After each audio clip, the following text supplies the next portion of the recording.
সবাইকে বইয়ের শুভেচ্ছা। আজকে দুই প্রকাশনীর বই নিয়ে আমি আপনাদের সামনে এসেছি। 2024 সালের বইমেলার বই।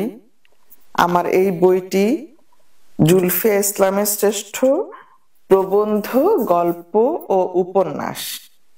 আপনারা নিশ্চয়ই জানেন, এ যাবৎ আমি আমার 26 বছরের লেখালেখি জীবনে আমি আমার প্রায় নিজেরই লেখা 80টির উপরে বই আছে, এবং বর্তমানে আমার একটি প্রকাশনী আছে, জুই প্রকাশনী। এই প্রকাশনীতে শতাধিক বইয়ের সংখ্যা আছে। সবার বই মিলিয়ে সব ভালো লেখকদের এবং ভালো বই, ভালো মানের বইগুলো নিয়ে আমি আসি। তো আজকে 2024 সালের যে বইটি নিয়ে আমি কথা বলবো সেটি হচ্ছে আমার শ্রেষ্ঠ প্রবন্ধ, গল্প ও উপন্যাস।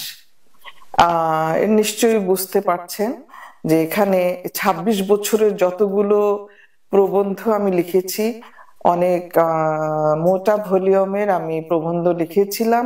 74 ফরমার, প্রায় 1200 পৃষ্ঠার পৃষ্ঠার বই, এবং